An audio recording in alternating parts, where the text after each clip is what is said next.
عید کی نماز ادا کرنے کا طریقہ کیا ہے، آج کی ویڈیو میں بہت آسان انداز میں آپ کو بتلاؤں گا۔ ویڈیو کو اپنے بھائیوں تک شیئر ضرور کیجیے گا، کیونکہ بہت سارے مسلمان ہمارے ایسے ہیں جن کو دیکھنے میں آتا ہے کہ انہیں عید کی نماز ادا کرنے کا طریقہ ہی نہیں پتا ہوتا، وہ نماز میں گڑبڑ کرتے ہوئے نظر آتے ہیں۔ بھائی نماز کیوں خراب کرنی، سال میں ایک مرتبہ آتی ہے تو کم سے کم اسے تو ٹھیک سے پڑھ لیا کرو۔ تو ویڈیو کو آخر تک دیکھیے گا۔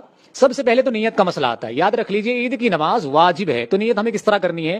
نیت کرتا ہوں 2 رکعت نماز واجب عید الفطر، ماں زائد 6 تکبیروں کے پیچھے اس امام کے منہ میں کعبہ شریف کی طرف اللہ اکبر۔ یہ تو زبانی الفاظ ہیں، اگر آپ کو اس طرح نہ کہنی آوے تو صرف آپ اتنا ہی نیت کر سکتے ہیں کہ میں عید کی نماز ادا کر رہا ہوں، جو کہ واجب ہے، بس اتنا ذہن میں رکھیں۔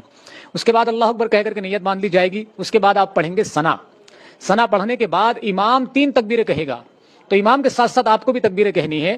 اللہ اکبر کہتے ہوئے ہاتھ کانوں تک اٹھائیں گے، چھوڑ دیں گے۔ دوسری تکبیر اللہ اکبر کہتے ہوئے ہاتھ کانوں تک اٹھائیں گے، چھوڑ دیں گے۔ تیسری تکبیر کہیں گے، ہاتھ کانوں تک اٹھائیں گے اور باندھ لیں گے نیت۔ اس کے بعد سورہ فاتحہ پڑھی جائے گی، سورت ملائی جائے گی، رکوع ہوگا، سجدہ ہوگا، پھر دوسری رکعت کے لیے کھڑے ہو جائیں گے، پھر سورہ فاتحہ کی تلاوت ہوگی، پھر سورت ملائی جائے گی۔ اب یہاں پر رکنا ہے، تھوڑا سا یہاں پر سمجھنا ہے، یعنی دوسری رکعت میں سورت ملانے کے بعد آپ کو رکوع میں نہیں جانا ہے، وہاں پر آپ کو رک کر کے 3 تکبیریں زائد کہنی ہے۔